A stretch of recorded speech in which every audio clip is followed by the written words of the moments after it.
Welcome to another one of our installments of Year in Review. We have our MLA for the South Peace, Mike Bernier, who has also become the Education Minister this year. It's been a big year for you. It's been a big year for the South Peace as well. What are some of the highlights that we can tell our viewers about that have happened over the last 365 days or so? Yeah, well, it has been a whirlwind year. It's been really exciting for myself and for the South Peace as well. There's been a lot of things going on, and I try to think back to the beginning of the year, and it goes by so quickly. It really does. But for me, the year started off. I was the Parliamentary Secretary for Ministry of Environment, working on energy policy and literacy in the province, and so that kept me kind of busy on that side of things. But as you mentioned, it was really exciting at the beginning of August to get the call from Premier Clark asking me to take over as the new Minister of Education for the province. So it was a surprising call, but it's been a portfolio that I'm absolutely just loving. It's an amazing job. When you get the call from the Premier, is this something that you expect at all? Is it something you were hoping for? How do you feel when you take that call? And is it full speed ahead, or are you a little bit hesitant when you first hear about it? It's really exciting to get that call. It's not one that you expect. Being the MLA for the South Peace, my job is really to represent the people of the South here and to do all that. So that's what my focus was. That's what I was doing. And when you get that call, it really truthfully caught me off guard. But it's a great opportunity when the Premier asks you to take on such a large role as the education file, dealing with all the teachers, dealing with the students in the province.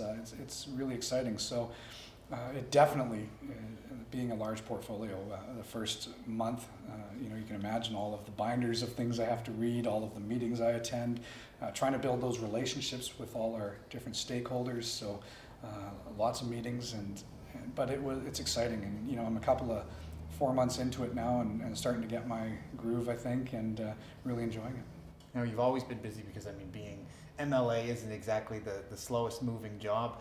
How do you balance everything? How do you make sure that you're still taking care of your constituents here in the South Peace, but then also taking care of the education portfolio for the entire province? Yeah, and that is a balance. It really is, because at the end of the day, you're the MLA for the South Peace, that you want to make sure you're doing the best you can to represent the constituents here and all of the issues that people bring forward. So, I have my offices here in the South Peace, and my staff have been great helping people out and make sure that, you love technology. So even when I'm on the road, I get to have the phone calls and emails, but I try to ensure that I'm home at least a couple of days a week in the riding, and thank the people for working around my schedule when I'm in town. But it's also, when you broaden it out, it's exciting because you're, as a cabinet minister, and being in the executive council, you have to remember you're representing the entire province now.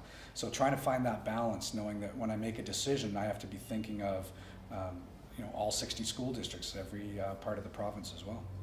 Right. Now, we had mentioned Premier Clark here a little bit earlier, and if we backtrack just a little bit, a couple of months before you got that call from our Premier, Premier Clark was in town. There was a big announcement that went on around June of last year. Why don't we talk about that, because that was big news for the South Peace, actually for the entire Peace region. Yeah, it definitely was. So Premier Clark came up this summer, earlier on, to help with myself and MLA Pat Pym, working with all the municipalities here and the regional district here in the South Peace, to announce the extension for the Fair Share program. And I believe most people in the region are fairly familiar with it. It's something we talk about quite a bit.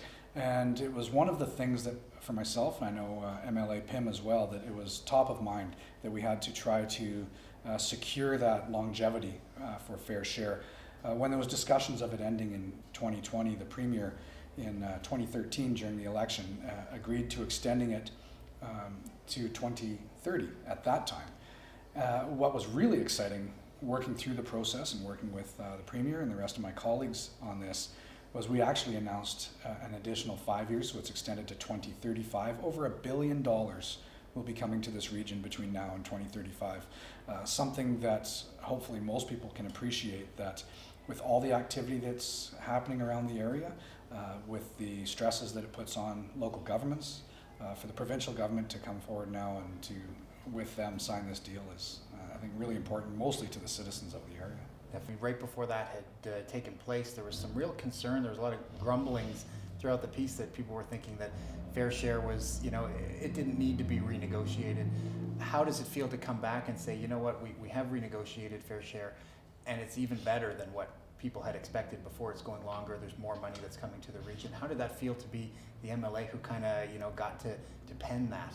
Yeah, it's a real honor to be part of that. It's something that I'm frankly quite proud of, because it's when you look at the fact that we have that longevity now with fair share all the way until 2035, when you have that stability, and I think most people understand but need to remember that we're the only place in the province that has this agreement, and we should be very proud of that.